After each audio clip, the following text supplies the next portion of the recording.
हिंदुओं के खिलाफ भी तशद्दुद के वाकयात सामने आ रहे हैं। तो भाइयों, ऑपरेशन बांग्लादेश अब आरंभ हो गया है। बीएसएफ ने बॉर्डर पर इनका इलाज शुरू कर दिया है। 2 आतंकी भारत में घुस रहे थे, सेना ने उन्हें 72 गुरों के पास पहुंचा दिया है। तो बांग्लादेश को आर्मी के हवाले कर दिया गया। ये बिल्कुल वैसी सूरत हाल है जब शेख हसीना की गवर्नमेंट का तख्ता पलट हुआ था। हम ये भी देखते हैं कि बांग्लादेश के हालात जो हैं वो मोहम्मद यूनुस साहब के आने के बाद खराब से खराबतर होते चले जा रहे हैं। पर भारत ने एक बड़ा एक्शन ले लिया है।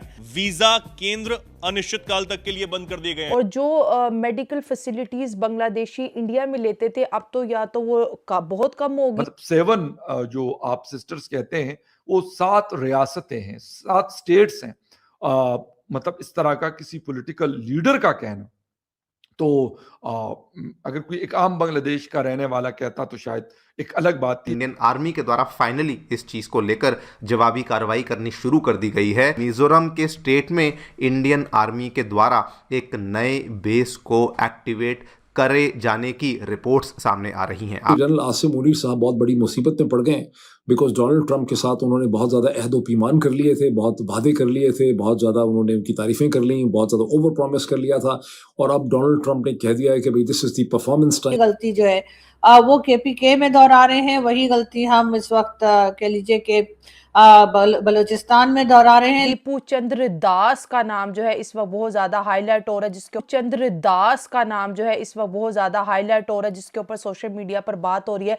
तो दोस्तों, आज की वीडियो का आगाज करते हैं और डिटेल में बात करते हैं। सारा का सारा जो मुद्दा है बांग्लादेशी हिंदुओं पर क्यों डाला जाता है, क्या ये कोई साजिश के तहत हो रहा है या कोई तीसरी ऐसी कोई शख्सियत या कोई ऐसी पार्टी मौजूद है जो इन तमाम सिचुएशन से या ऐसे हालात क्रिएट करके कुछ अपना फायदा हासिल करना चाहती है।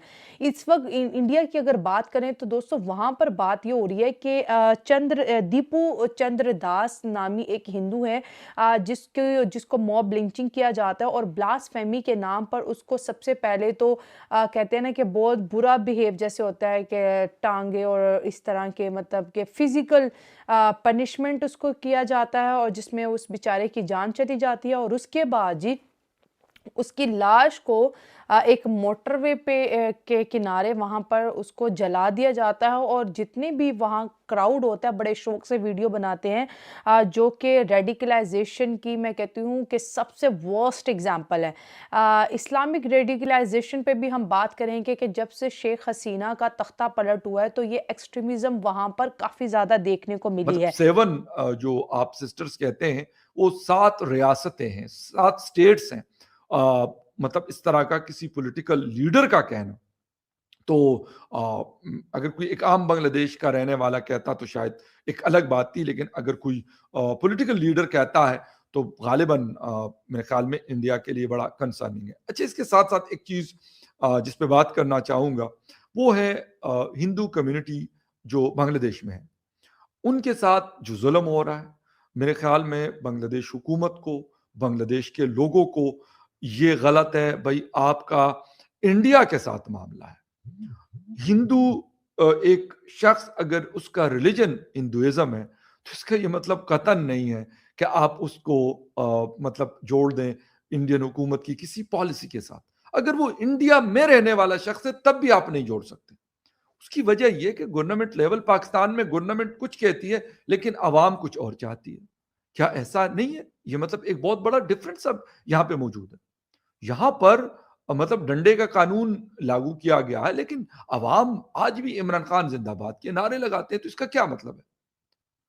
इसी तरीके से अगर कोई शख्स हिंदू है उसके साथ मतलब मेरे ख्याल में जो चीजें नजर आ रही है बांग्लादेश की सोसाइटी, बांग्लादेश के लोगों को मेरे ख्याल में मतलब ये जुल्म नहीं करना चाहिए। आपस के मामलात आपके हैं। अगर उस्मान हादी को जिन्होंने मारा तो हुकूमत को उसको इन्वेस्टिगेट करना चाहिए।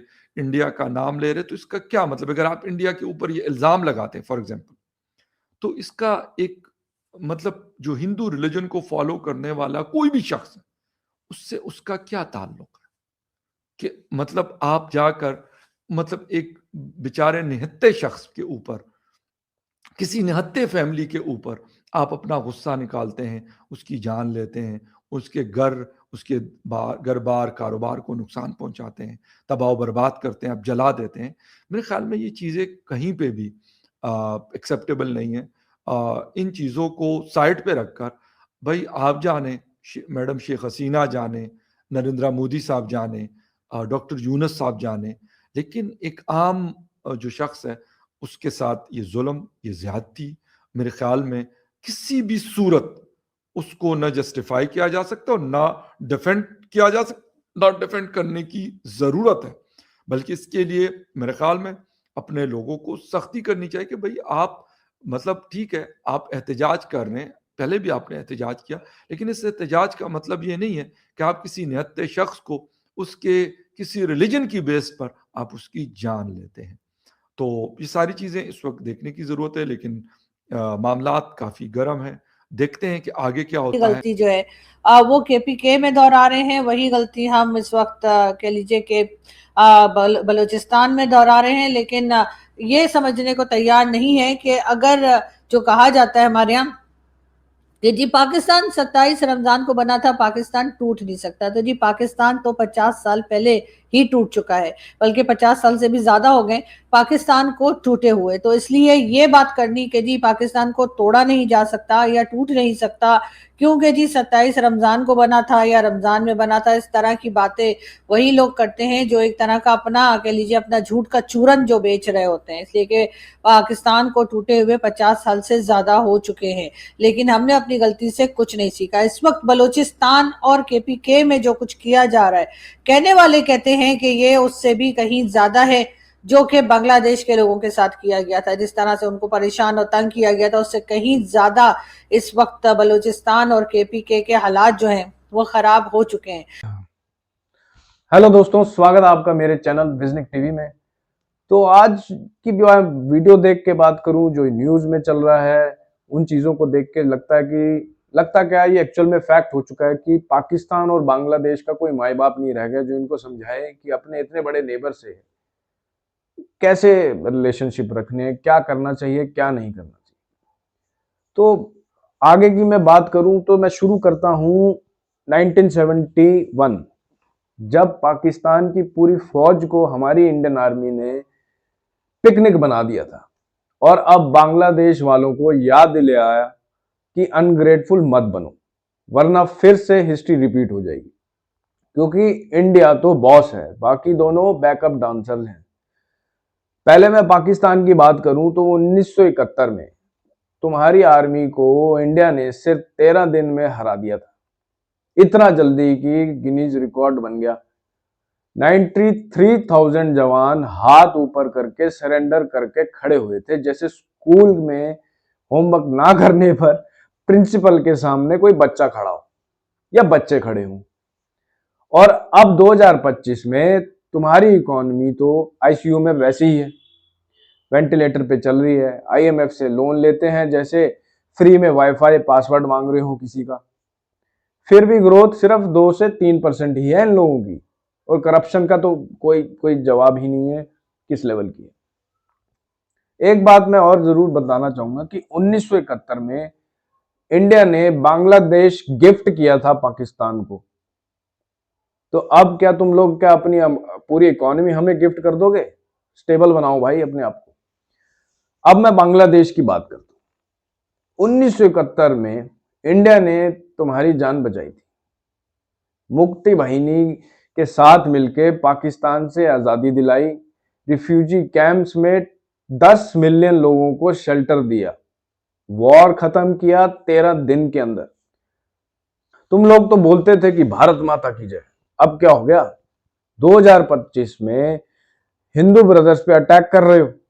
कुछ दिन पहले ही एक हिंदू की लिंक करके इन्होंने जला दिया। यूटर जेपी न्यूज सब दिखा रहे हैं, सब रिपोर्ट कर रहे हैं इस बात को। और प्रोटेस्ट हो रहे हैं अब दिल्ली में, बांग्लादेश हाई कमीशन के बाहर लोग गुस्से में हैं। इनग्रेटिट्यूड लेवल 1000। हमने तुम्हें नेशन बनाया, अब तुम माइनॉरिटीज को टारगेट कर रहे हो, हिंदुओं को टारगेट कर रहे हो। पॉलिटिकल अनरेस्ट में शेख हसीना इंडिया आई थी सेफ रहने के लिए। इंटरिम गवर्नमेंट में क्योस, इलेक्शंस आने वाले हैं लेकिन लॉ और ऑर्डर जीरो है इकोनॉमी में। पर याद रखना, अगर हिंदूज पे अटैक करोगे तो इन्वेस्टमेंट कौन करेगा? गारमेंट्स एक्सपोर्ट पे डिपेंड हो पहले से ही, बिजली तुम्हें हमारा अदानी देता है, लेकिन अब बॉयकॉट शुरू हो जाएंगे। 1971 का एहसान भूल गए? वीडियो में दिखाया ना, इंडियन आर्मी ने एरोगेंट लोगों की खोपड़ी खोल दी थी। अब भी टाइम है भाई, सुधर जाओ, वरना फिर से विजय दिवस मनाना पड़ेगा तुम लोगों को।